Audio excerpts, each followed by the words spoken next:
Bonjour à tous et bienvenue pour la 191e vidéo de ma chaîne YouTube, une chaîne, vous le savez, spécialisée dans le fitting et la fabrication de vos clubs sur mesure. Aujourd'hui, je vais vous présenter un cas assez rare de rétro-fitting de fer en gardant les shafts d'une ancienne série et en changeant des têtes par ces KZG 25 forgés en provenance de Californie. A tout de suite pour la description dans le détail de cette nouvelle série de fer.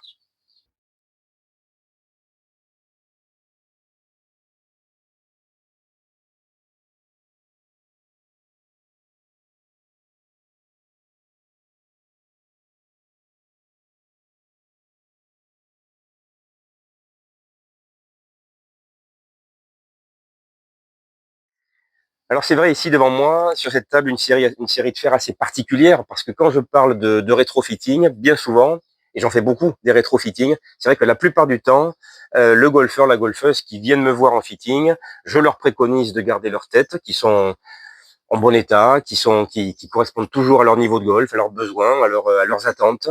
Et par contre, je leur dis souvent, monsieur, madame, ça serait quand même pas mal de faire évoluer vos shafts, de faire évoluer vos grips, de changer la longueur, de changer le lie, l'équilibrage, etc. Ici, non, c'est un cas donc beaucoup plus rare qui s'est produit. Ce golfeur qui est venu me voir en fitting, qui m'a très vite exprimé ses besoins, qui étaient de l'envie vraiment de se faire une belle série de fer forgés. Et c'est vrai que ces KZG 25 sont superbes. Ici, je vous montre brièvement donc le fer 6 par exemple, et ici le pitching wedge. Donc c'est une série du 6 au pitch que je lui ai monté.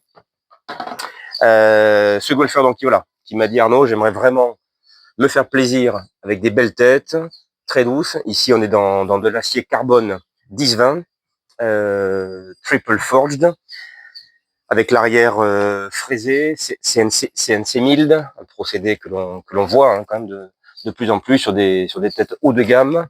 Donc voilà, ce golfeur qui m'a vraiment très bien expliqué ses besoins. Le fitting ensuite a révélé que très clairement en termes de shaft et de grip, il y avait vraiment pas besoin de les changer. Donc d'un point de vue financier, évidemment, vous le comprenez tout à fait aisément, j'imagine. Le golfeur réalise donc une belle économie sur ses shafts et sur ses grips.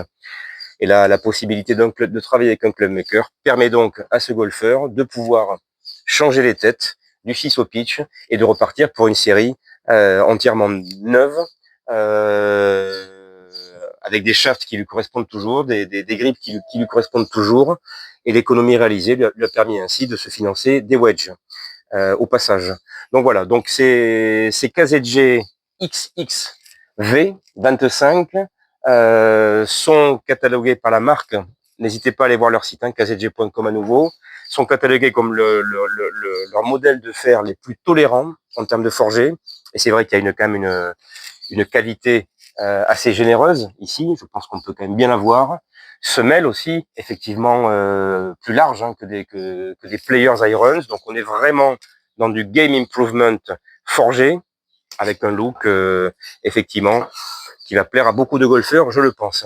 Et un rajout de masse au centre de la tête, à l'arrière, sur le sweet spot, qui permet quand même aussi de conserver une belle explosivité à l'impact, et donc des distances très propres, je pourrais dire. Qu'est-ce qu'on peut dire également sur ces têtes en termes de loft? Je sais que les questions reviennent par rapport à ma dernière vidéo.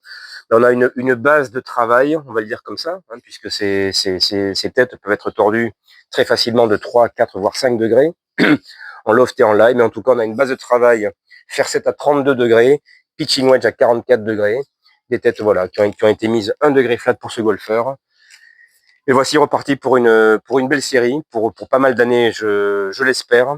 Et en tout cas, cette idée de pouvoir faire un rétrofitting en gardant ses shafts et ses grips est tout à fait possible, avec quand même des shafts qui ont été bien conservés. Voilà, c'est une inspection rapide sur chaque shaft qui permet de dire au golfeur c'est bon, on peut les garder et repartir avec des nouvelles têtes.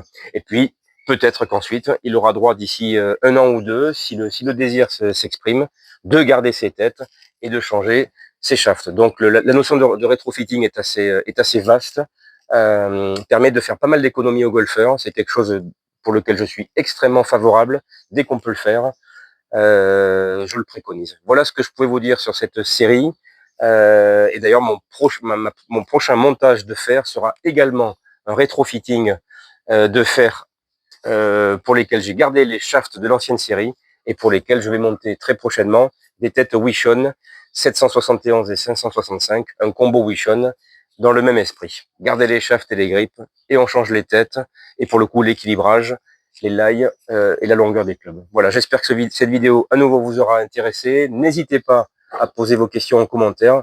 J'essaierai d'y répondre dans la mesure du possible. À très bientôt pour la prochaine.